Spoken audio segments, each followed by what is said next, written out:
os encontros até agora, né, eu estou sempre explicando um sutra de Buda que se chama Sutra Coração. É um dos principais sutras Mahayana que explica a vacuidade. E até esse momento eu expliquei a primeira parte, que é a vacuidade, ela mesma, a ausência de existência inerente. Depois de entender minimamente a vacuidade, nós vamos passar para uma segunda parte. O sutra diz: forma é vazia, vacuidade é forma.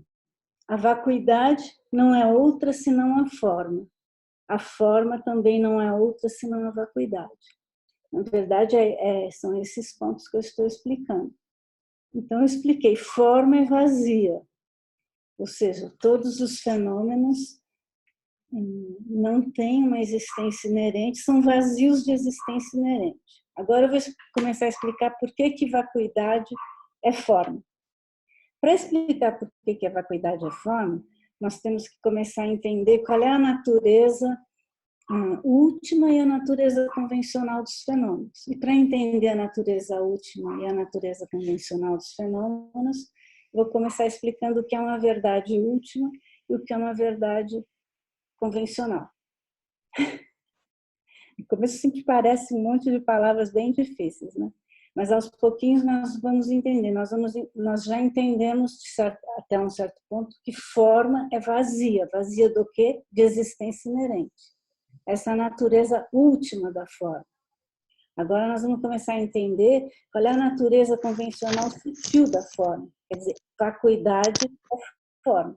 Forma é vazia, vacuidade é forma.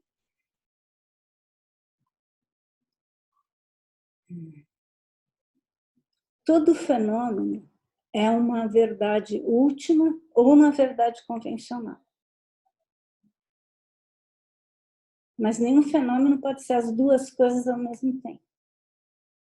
Vou dizer em outras palavras. Todos os fenômenos que existem ou são a verdade convencional ou são a verdade última. Todos os fenômenos que existem ou são a verdade convencional ou são a verdade última. A verdade última refere-se unicamente à vacuidade de existência inerente. Portanto, todos os fenômenos, exceto a vacuidade, são verdades convencionais. Essas formulações são muito úteis, porque depois elas facilitam o nosso entendimento, a nossa compreensão. Mas até aqui, então, vocês entenderam, né? Ou é a verdade última, ou é a verdade convencional. Verdade última é unicamente a ausência de existência inerente. Então, tudo que não for a ausência de existência inerente é verdade convencional. E tudo que existe só pode ser ou verdade última ou verdade convencional. É isso que eu vou explicar hoje.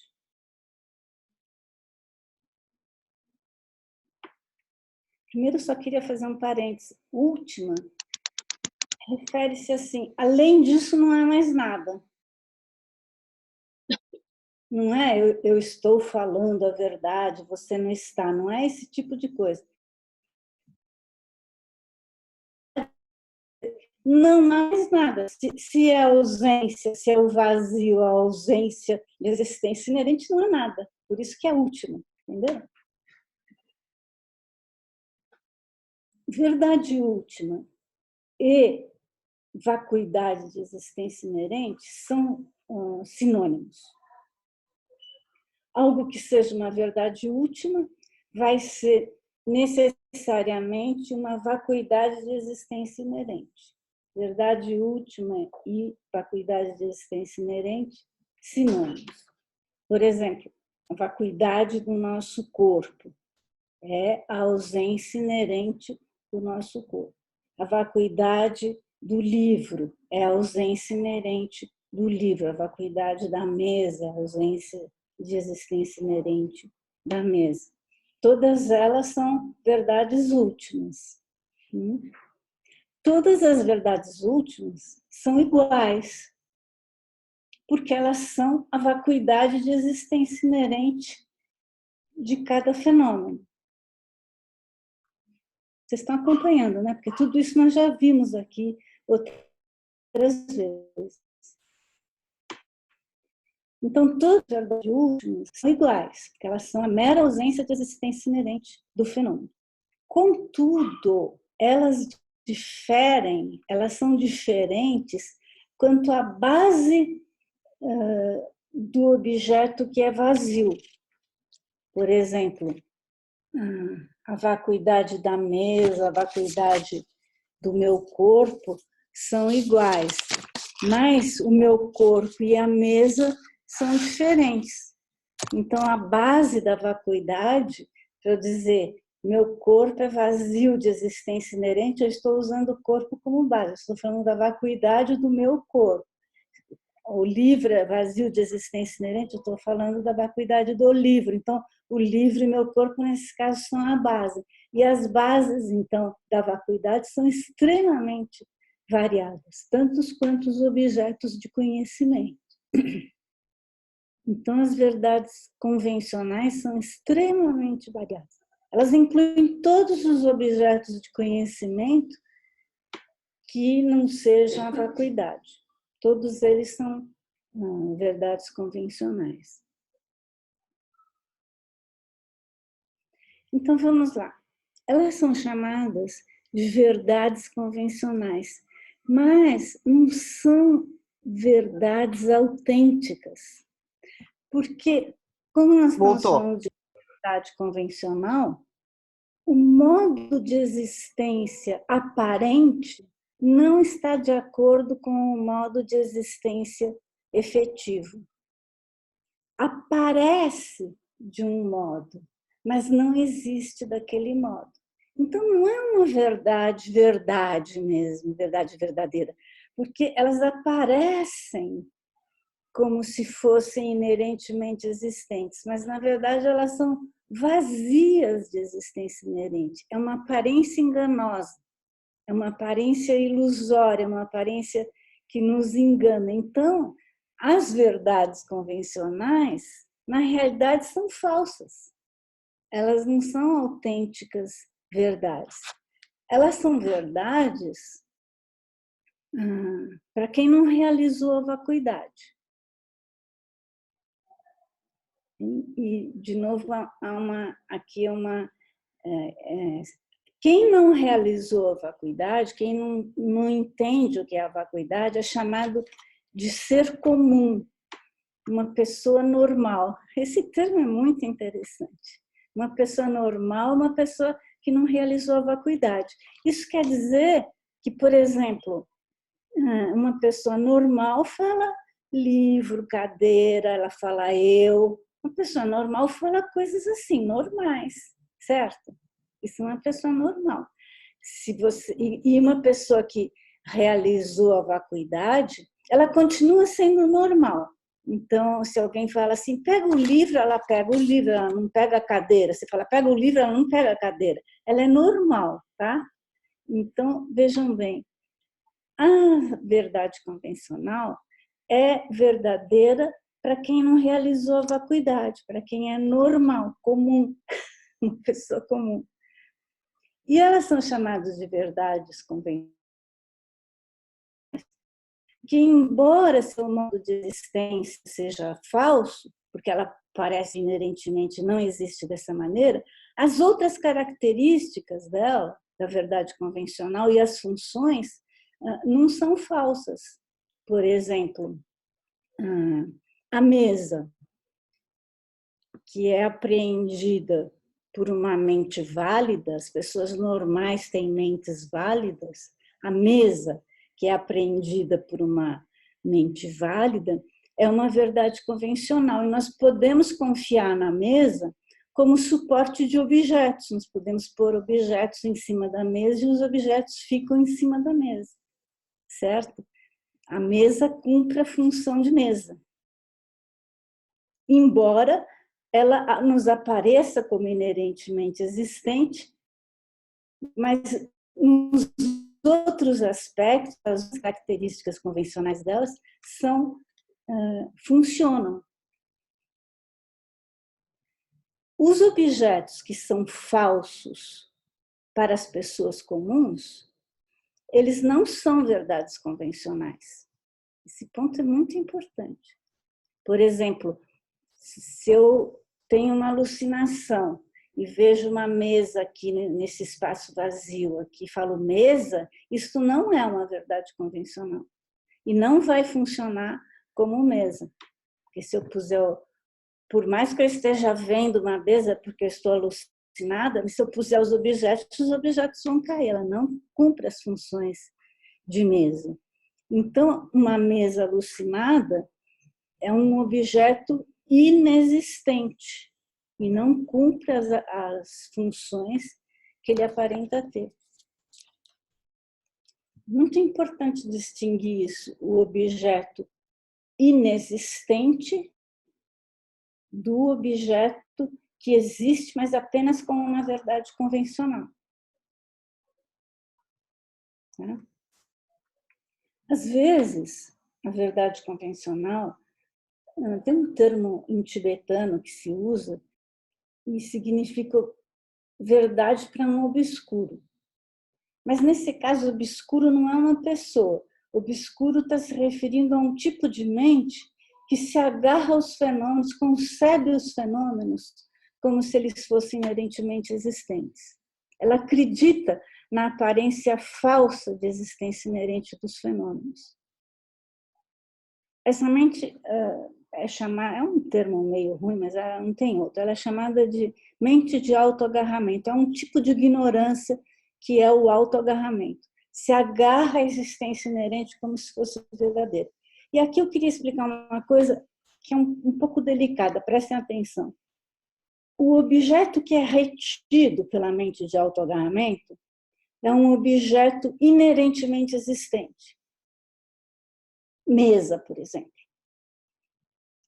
A mente de autoagarramento retém mesa e pensa, essa mesa existe da maneira como ela aparece. Não penso nas partes da mesa, nos pregos, na madeira, nas pernas, no formato. Eu penso mesa e aparece uma mesa na minha mente, uma mesa que existe por si só. Esse objeto que aparece na minha mente, quando eu digo mesa, esse objeto é um inexistente. Ele não existe.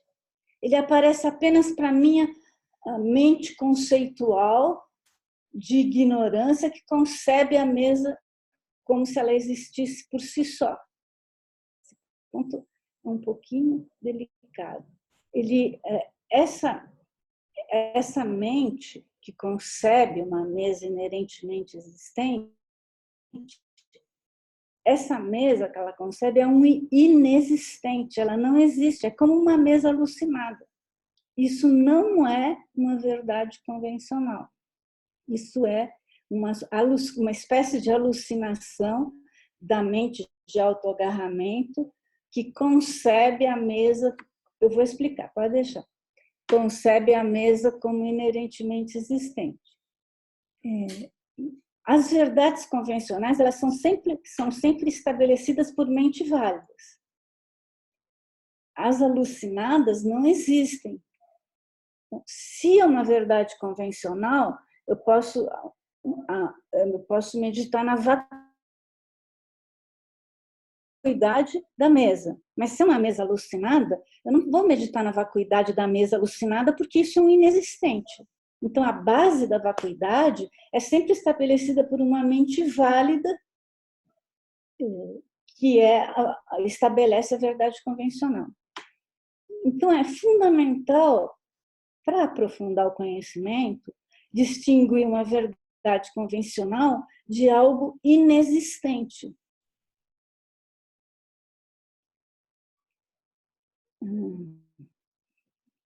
Por exemplo, um chifre na cabeça de um coelho é um inexistente. Vamos ver. As orelhas podem parecer chifres. Vamos dizer que elas apareçam como chifres para nós. E nós podemos conceber, vejam só, aparece como, e nós concebemos, duas mentes diferentes. aparece para a minha percepção visual, para a minha consciência visual, aparece a orelha como se fosse um chifre. E eu concebo, olha a mente conceitual, eu concebo isso como um coelho com chifres.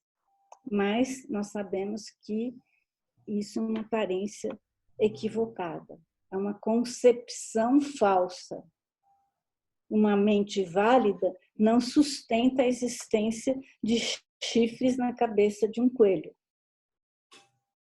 Isso é um inexistente. Não é uma verdade convencional e não é uma verdade última, portanto, não existe. Tudo que existe ou é uma verdade convencional ou é uma verdade última. Nesse caso, o chifre na cabeça do coelho não é nem uma verdade convencional, nem uma verdade última, portanto, não existe, é um inexistente. O mesmo vale, esse exemplo é só para ilustrar que isso vale para todos os objetos inerentemente existentes.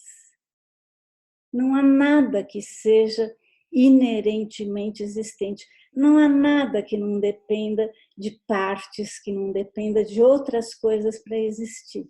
Não há nada que exista por si só. Nem um único átomo não existe por si só. Não é inerentemente existente. Embora as coisas, os objetos possam aparecer à nossa mente como se fossem inerentemente existentes. E nós podemos concebê-los como tal, a mente concebe como tal, mas, na verdade, eles são inexistentes e não são verdades convencionais. Eu acho que agora vai ficar mais claro. Inclusive, vocês vão lembrar que nós já explicamos isso longamente num dos nossos encontros. Quando nós dizemos que uma mesa é uma verdade convencional, isso quer dizer que a mesa que é apreendida pela nossa consciência, pela nossa mente válida, pela nossa consciência visual, é uma verdade convencional. Não significa que a mesa inerentemente existente que aparece à nossa mente conceitual seja uma verdade convencional. Por exemplo, quando nós percebemos uma mesa com a nossa consciência visual válida, a mesa aparece como inerentemente existente. Mas a consciência visual que vê a mesa, ela não apreende a mesa como inerentemente existente.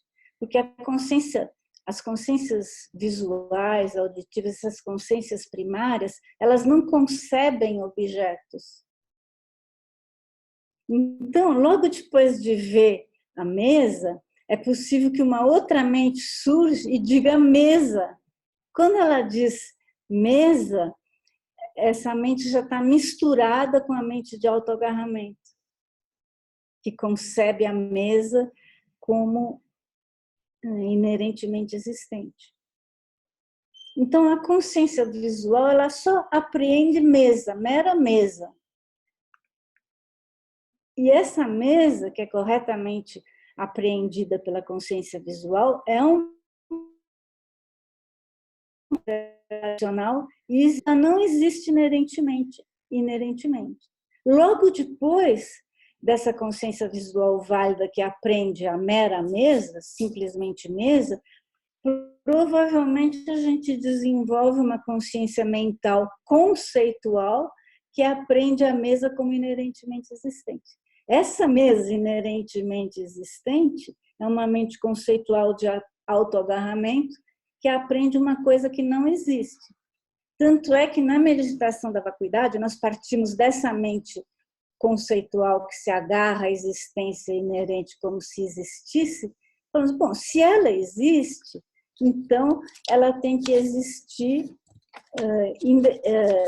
ou nas suas partes, ou no conjunto das partes, ou fora das partes. É assim que a gente desmonta essa consciência visual que apreende a mesa como inerentemente existente, meditando na vacuidade dessa mesa. Se existisse uma mesa inerentemente existente, ela teria que existir independente das suas partes, ou no conjunto das partes, ou sem as partes. Então, é isso que nós vemos ao meditar sobre a vacuidade.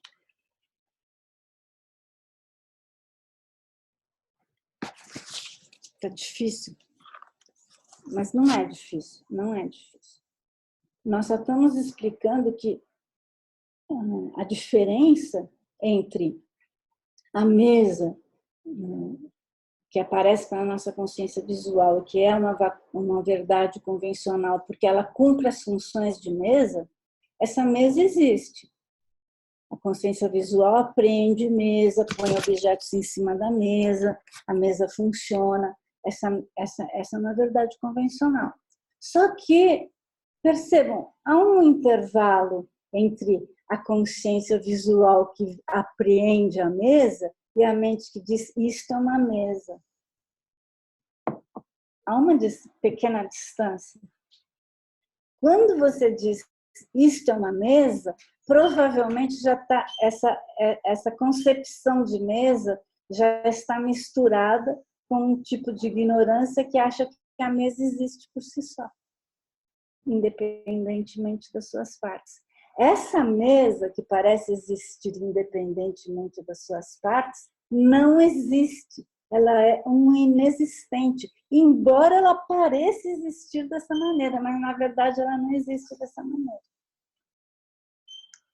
Logo, ela não é uma verdade convencional.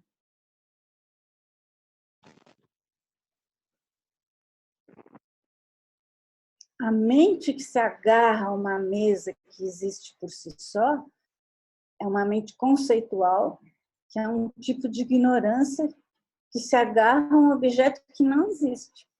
Então, quando nós meditamos na vacuidade, na verdade, nós não estamos fazendo desaparecer da realidade algo que existia antes. Nós estamos simplesmente eliminando algo que não existe, que nunca existiu, mas que a nossa mente conceitual concebe como se existisse. E nós acreditamos nessa aparência, acreditamos que a mente existe dessa maneira. Então, se nós voltarmos e pensarmos todos os fenômenos que existem, ou são uma verdade convencional, ou são uma verdade última, nós estamos com essa formulação excluindo todas as mentes alucinadas, que são mentes de ignorância do autoagarramento, que concebem as coisas como elas existissem inerentemente. A hora que você tira isso, então você tem mesa é mesa, cadeira é cadeira, pão é pão, queijo é queijo, faca é faca. Uma pessoa que tem uma realização da vacuidade, nesse sentido, ela age exatamente como as pessoas comuns. Ela fala coisas comuns, ela fala bom dia, ela responde como quando chamam o nome dela. Exatamente como as pessoas comuns. Só que, por ter investigado a vacuidade, ela sabe que se ela for procurar, ela não vai encontrar aquilo que aparenta ser. Portanto, ela não acredita nessa aparência. E quando a mesa, onde está a mesa? Você aponta aqui, não, aqui é uma parte da mesa que é o tampo da mesa. Daí você aponta a perna aqui, não, essa é uma parte da mesa que é a perna, a outra perna, as 4 pernas. Daí você aponta aqui se mostrou o prego que está grudando as partes. Agora, se você começar, então você nunca consegue apontar algo que seja mesa. Você aponta sempre partes da mesa. Ó, estou desmontando aquilo que não é uma verdade convencional, mas que é uma aparência de uma mesa que existe inerentemente. Então, se ela não está nas partes, agora eu dissolvo as partes. Então, eu devolvo a madeira para a natureza, eu devolvo os pregos para o minério de ferro, eu vou devolvendo todas as partes, etc. a mesa desapareceu. Então, onde está a mesa? Ela não está nas partes, ela não está fora das partes. É aqui que a gente chega na possibilidade de começar a entender a verdade convencional. Porque enquanto você não entender a vacuidade, você não consegue entender o que existe. Para entender o que existe é mais complicado do que entender a vacuidade. A vacuidade é a ausência, a mera ausência de algo que aparece como se existisse inerentemente. Mas entender o que existe no momento que você entende a vacuidade é mais sutil ainda. Então, hoje, nessa explicação, eu comecei a falar, então, essa distinção entre verdade convencional, verdade última, que é o que nós já tínhamos visto até agora, verdade convencional, a verdade convencional e o inexistente. São as mentes alucinadas que concebem as coisas como se elas existissem por si só. E a próxima vez eu vou falar, então, sobre a natureza convencional e a natureza última do fenômeno. E nesse ponto, então, eu estou explicando por que vacuidade é forma. Forma é vacuidade, é vazia. E vacuidade é forma.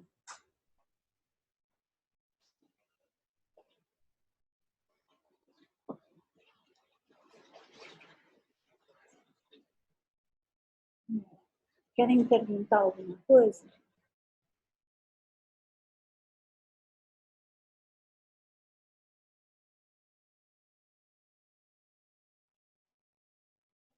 Eu quero, Cuca,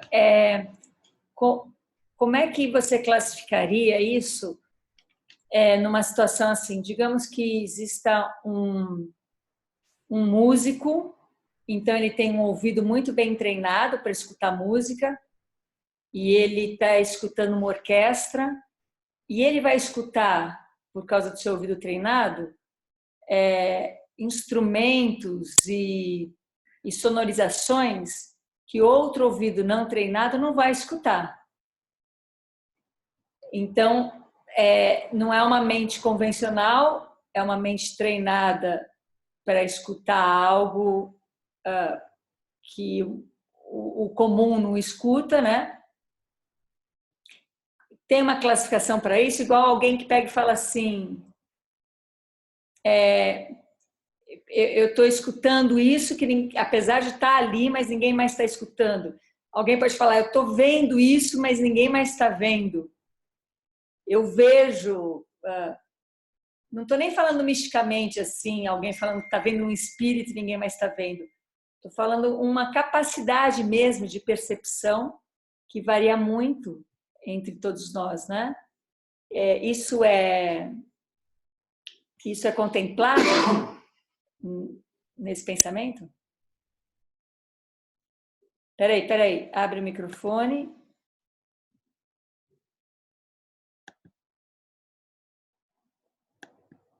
Embora eu não ouça o que o músico ouve, o ouvido não é treinado, o que ele está ouvindo é uma verdade convencional, porque o ouvido dele é treinado. Então, o treino da audição dele não está desligado da aparição daquele fenômeno. O cachorro é capaz de ouvir sons que nós não ouvimos, mas ele está ouvindo sons, embora é a nossa capacidade de ouvir que não é igual a dele, é inferior, ou talvez, não sei se treinando, algum dia a gente ouviria os mesmos sons que eles, talvez não sei disso. Mas no treino é a mesma coisa, nós podemos treinar e desenvolver a nossa... Porque a interação do fenômeno, ela depende dos nossos sentidos. Então, embora eu possa não ouvir a mesma coisa do que você e nem enxergar a mesma coisa que você, isso não estabelece que o que você está vendo seja uma alucinação e o que eu estou vendo seja a verdade convencional. Porque senão a verdade convencional estaria limitada e sempre igual para todos os seres que estão ouvindo, mas ela é extremamente variada. E ela não é nunca absoluta, porque ela é verdade convencional, ela não é uma verdade última. Então, ela é sempre relativa. Ela é relativa à nossa capacidade de ouvir, de enxergar. Ela é relativa também à nossa condição cultural.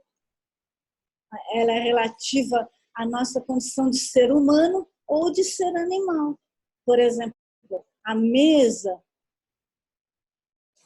convencionalmente aceita por nós como mesa, para o cupim ela é uma fonte de alimento. Quem está certo e quem está errado? O cupim está certo, para ele é uma fonte de alimento, nós estamos certos, para nós é uma mesa convencionalmente estabelecida como mesa. Então, a verdade convencional é sempre relativa, ela sempre depende da mente que está interagindo com o fenômeno. A verdade última, ela é absoluta no sentido de que não existe nada, portanto não há, entendeu? Ela é absoluta não no sentido de excluir todo o resto, mas é porque ela é ausência de algo, ela é uma negativa não afirmativa, então ela é absoluta. A verdade convencional não, ela é uma convenção, ela depende de muitos fatores e em particular da mente que está vendo o fenômeno.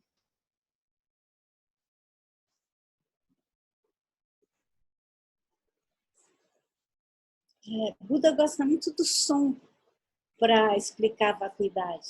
Eu já falei outras vezes, por exemplo, o sino, em todos os mosteiros budistas costuma ter um sino na entrada, porque o toque do sino representa a vacuidade. Porque onde está o som? Está no badalo? Está nas laterais do sino? Está no metal? Onde está o som? E o exemplo mais simples é: de onde surgiu o som? Dessa palma? Dessa palma? Do encontro? O que é o som exatamente? É uma expressão de um fenômeno dependente relacionado que produz algo, mas que não é nada. Não é nem isso, nem o conjunto disso não é nada.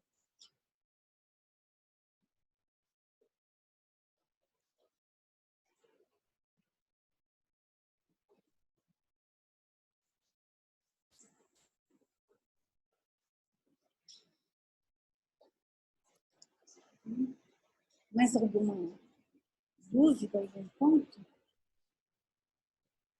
Vamos então meditar e depois a gente volta, que ainda vai sobrar um tempo, e de repente tem outras questões. Talvez uma meditação bem simples, para meditar na vacuidade.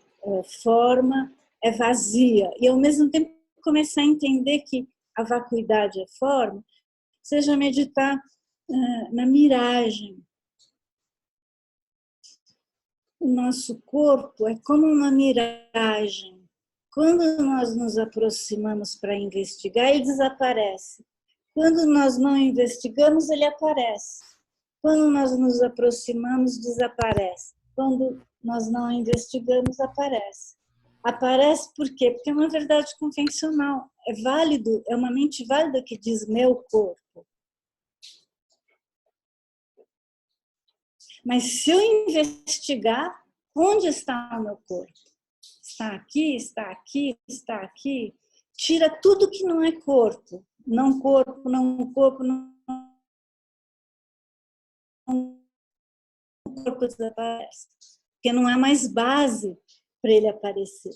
Então, a base para o corpo aparecer são as partes do corpo. O conjunto das partes do corpo é uma base válida para uma pessoa comum dizer corpo, meu corpo. Isso uma pessoa normal diz, meu corpo, não tem nenhum mistério nisso. Só que quando eu procuro, desaparece.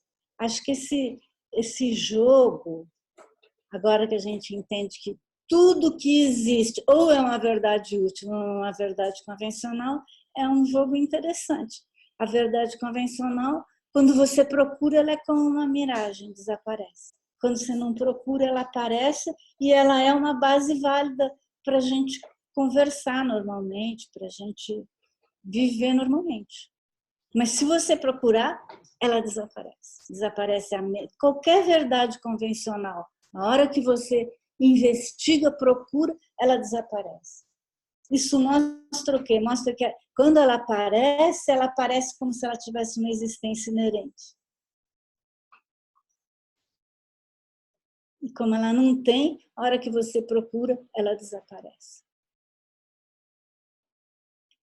Então, para meditar nisso, nós nos sentamos mais na beirada da cadeira, apoiamos os pés no chão. Comece respirando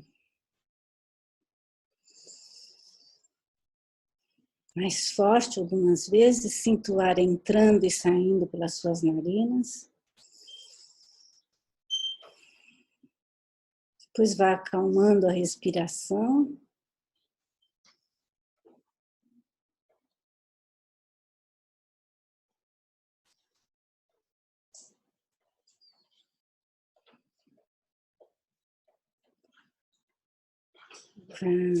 Usando a respiração como se fosse para entrar dentro do seu corpo.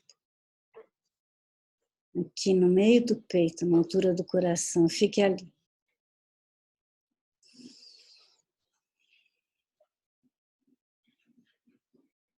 Respire no meio do peito, na altura do coração, respire suavemente.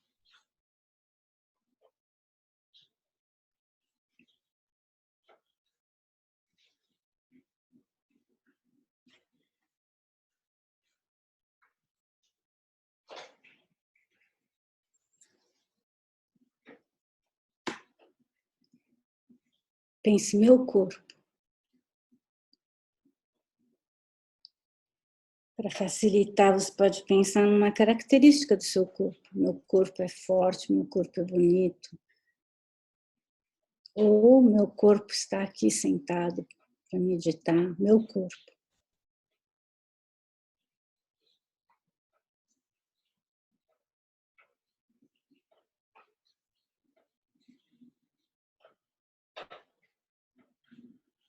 Sempre que você não procura, o corpo aparece. Meu corpo. Mas se você quiser investigar mais profundamente, onde está meu corpo? O que é meu corpo? É a cabeça? A cabeça é uma parte do corpo.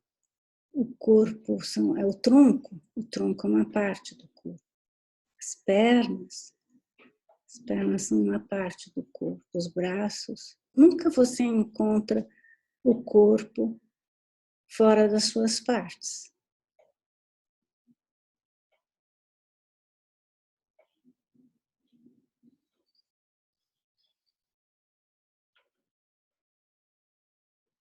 O corpo não é nenhuma das partes individualmente. Mas se você dissolver todas as partes, dissolva todas as partes do seu corpo. Em luz ou em uma fumaça clara, não há mais base para dizer corpo. O corpo desaparece, como uma miragem.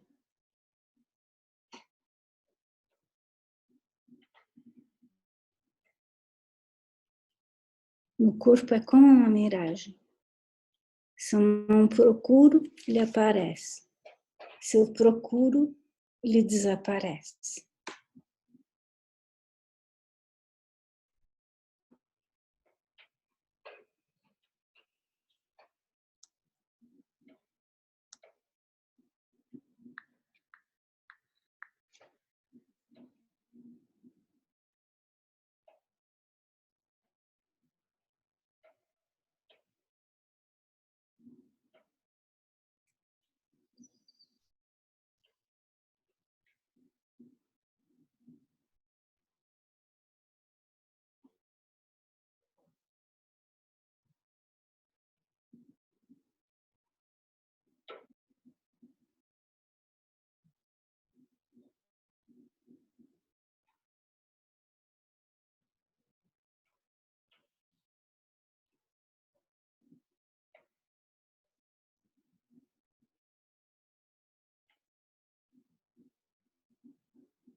Se você se distrair com pensamentos, volte à respiração e pense novamente. O meu corpo é como uma miragem. Se eu não procuro, ele aparece. Quando eu procuro, ele desaparece.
Agora, suavemente, relaxem a concentração e podem abrir os olhos.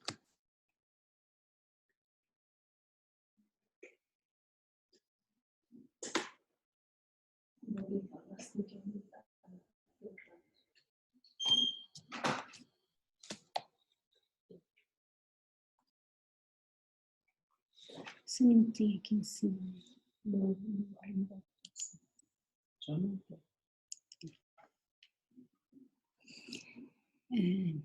Então, inclusive, a partir dessa pergunta que a Ana fez, a gente pode ver que isso é uma coisa importante. O fato de nós dizermos que os fenômenos são vazios de existência inerente não quer dizer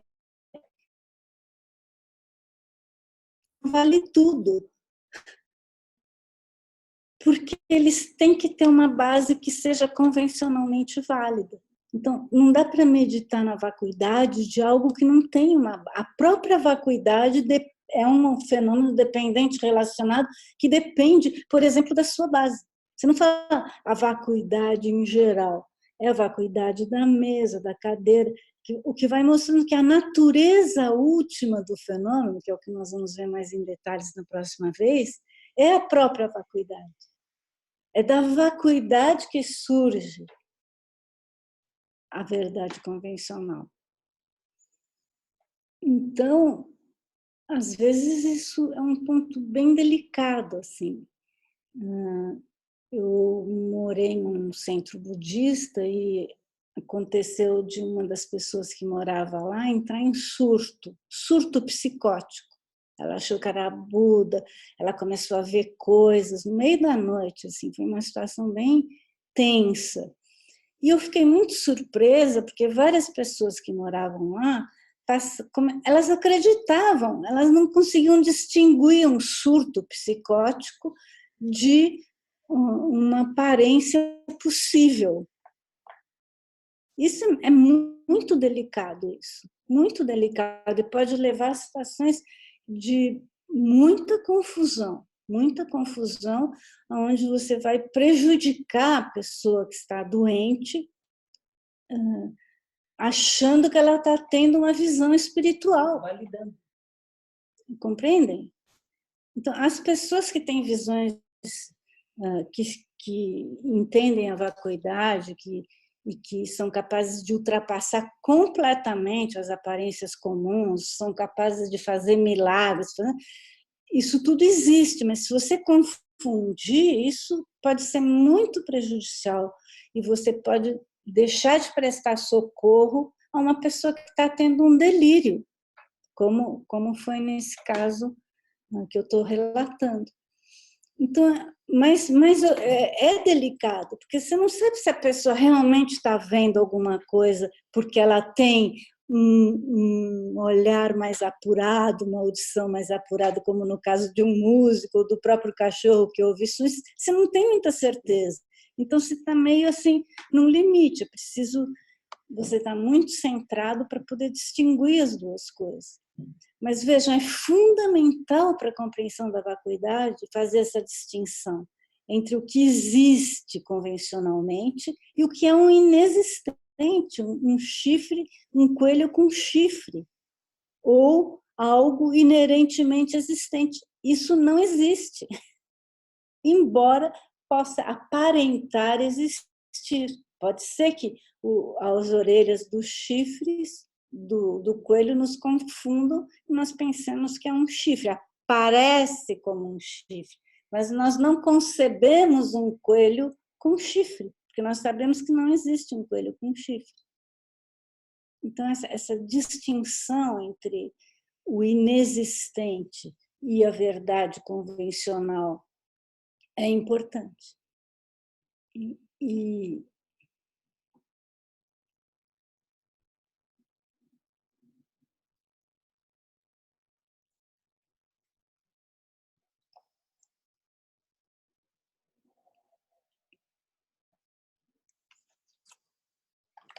querem falar alguma coisa?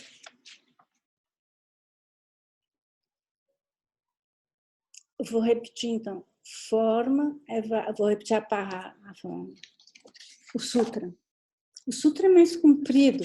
Todos os sutras são palavras de Buda, então eles começam assim eu escutei, certa época, né? E daí ele vai falando. Mas o que nós estamos estudando em particular é forma, é vazia. Vacuidade é forma. Então, nas próximas vezes, agora eu vou explicar. Vacuidade é forma é vazia. Foi as explicações sobre a vacuidade. A forma é vazia de existência inerente. Agora eu vou explicar. Vacuidade é forma. E daí vai continuar. A vacuidade não é outra senão a forma. E a forma também não é outra senão a vacuidade. Essa é a parte central desse sutra.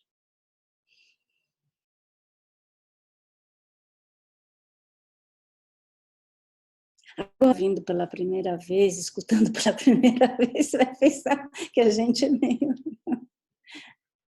É preciso escutar muitas vezes, por isso que é preciso ter paciência.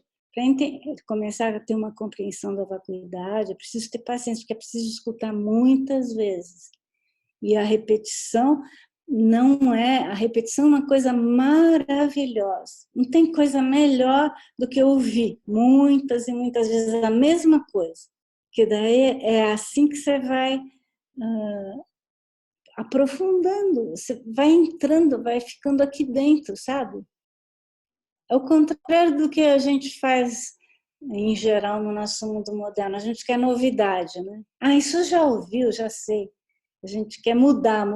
Não, mas é o inverso. Em vez de mudar, você tem que voltar para a mesma coisa.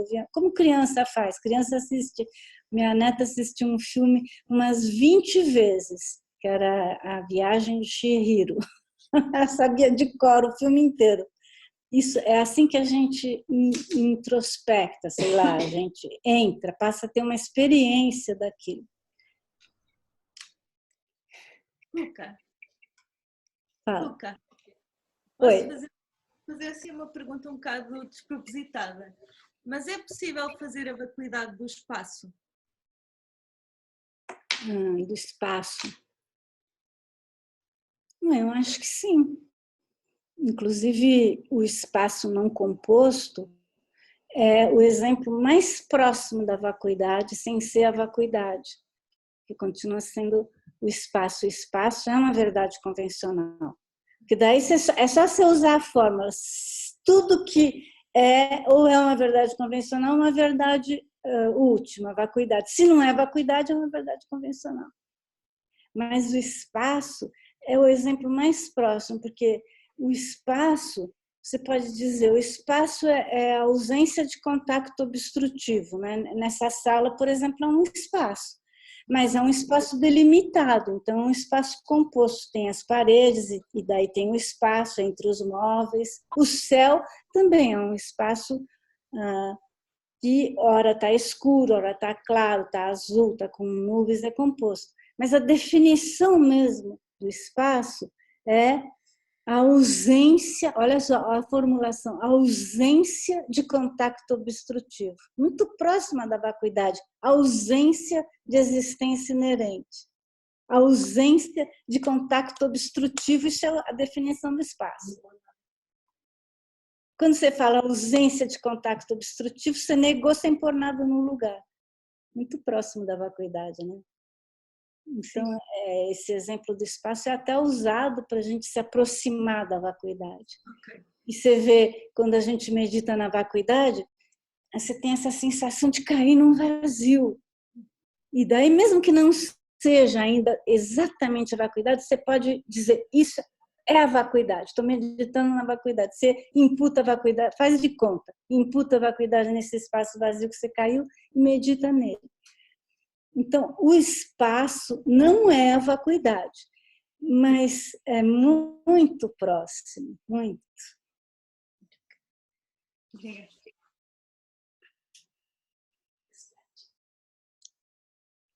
Ô, Cuca, ontem, é uma coisa nada a ver, na verdade, mas é que foi engraçado, porque ontem tava chovendo muito aqui e fez sol, né?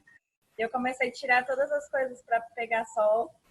E aí meu cachorro começou a latir, uma das minhas cachorras começou a latir assim, muito, muito, muito. E geralmente quando aparece alguém é que ela late muito, né?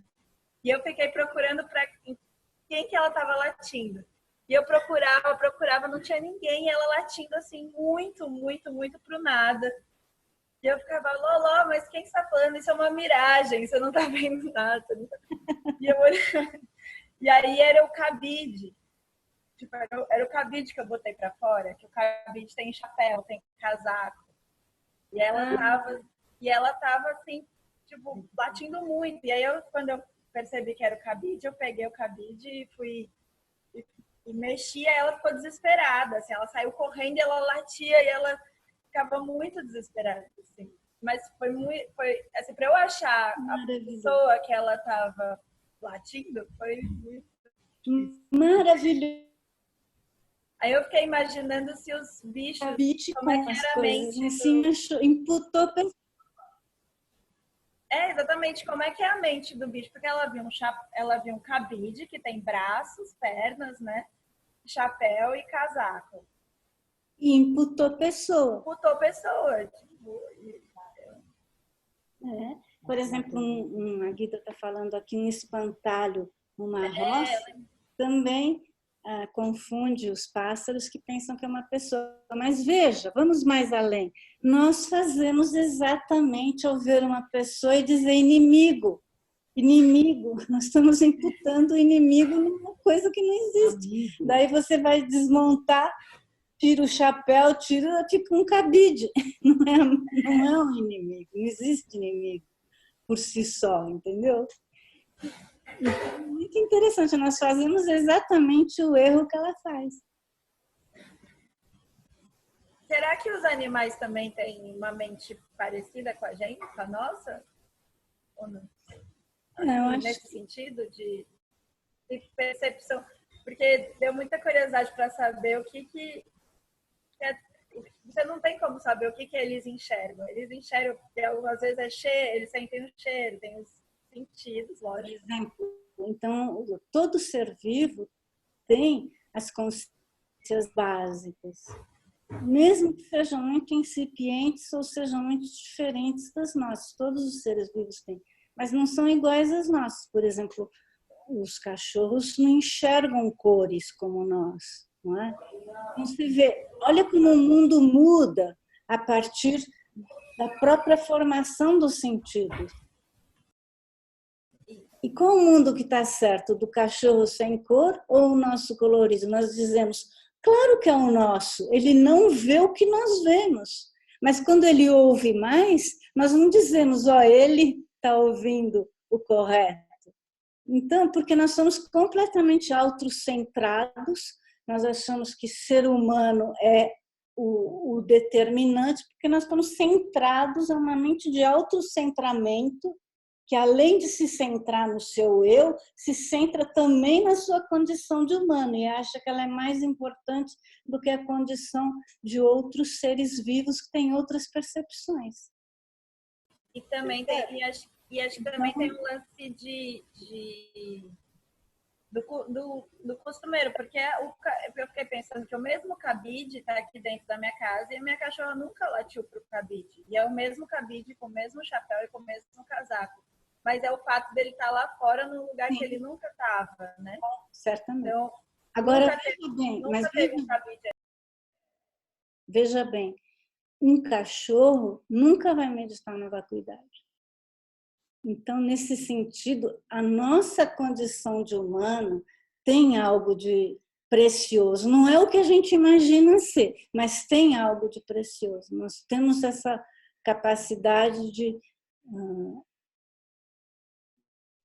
entender os fenômenos de uma maneira que, em outras condições, isso não é possível. Por isso que ela é preciosa. E por isso que ela é preciosa, né? Uma mosca talvez tenha capacidades muito parecidas com a nossa. Em termos de DNA, dizem até que tem, né? Mas, em termos da vida de uma mosca e a nossa vida tem algo de muito precioso, porque nós temos vontade, nós temos várias características que outros seres não têm.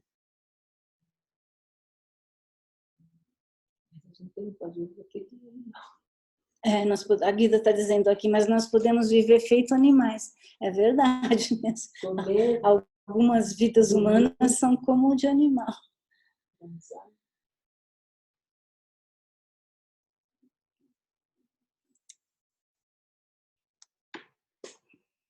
Vamos então nos despedir? Não vai falar nada. Vamos, obrigada, Cuca. A torcida aqui está falando, a Ana não vai falar nada? Não, mas amanhã às 9 da manhã, estamos juntas. Tá bom. Tchau, muito obrigada, Cuca. É maravilhoso. Eu agradeço.